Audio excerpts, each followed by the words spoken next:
आने वाली नस्लें जख्मों के फल काटा करें, अपनी अपनी धरतियों पे लोग खंजर बो गए। जी सच्चाई है, इतिहास जवाब मंगदा है।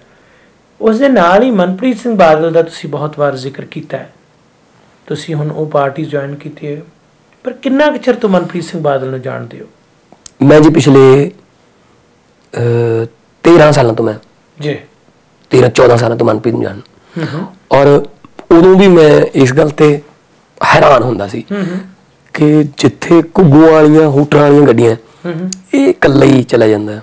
मैनूं किस्सा याद है, मैं गिद्दड़बाहे सीगा ते वो इलैक्शन कंपेन सी कोई, उहदे मैं एज ए आर्टिस्ट गया सी ते अचानक उस किते किसी के घरें ठहरे सी, उत्थे मनप्रीत बादल ठहरे सी। अचानक पुलिस वाले भगदड़ जी मच गई। मैं की हो गया? वो कहंदे जी साहब ना किसी ने स्कूटर ते बह के चले गए। मैं किहड़े साहब? कहे मनप्रीत बादल। वो कोई आया बंदा, वो कहंदे पटवारी तक काम है। वो कहंदे कित्थे? कहंदे पटवारखाने च बैठा। वो कहंदे चल तेरे स्कूटर ते बह के चल। साडे पिंड दी उदाहरण है, साडा चीमा नानकसर चीमा संत बाबा अतर सिंह जी दा जन्म स्थान है, उत्थे नेड़े एक पिंड च टूरनामेंट सी, उत्थे ये वित्त मंत्री सी, उदों फाइनांस मिनिस्टर सी, ये चीफ गेस्ट के तौर पर आना सी।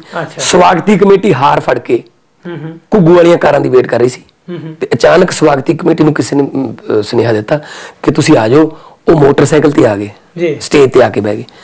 सो ਜਦੋਂ मैं इन्होंने इधरले मुल्कों के कनेडा अमरीका के लीडर देखता सी ग्रोसरी स्टोर ते लाइन च लगे हुए ने, जब मैनूं कोई मेरे दोस्त दसदे सी वो जिहड़ा आप गड्डी चलाई जांदा है साडे स्टेट दा होम मिनिस्टर है, तो मैं सोचा यार साडे फिर जिहड़े 500 जिहड़े पुलिस वालियां दे काफले चलदे ने वो की साडा ही पैसा साडे ती वरती जांदे ने।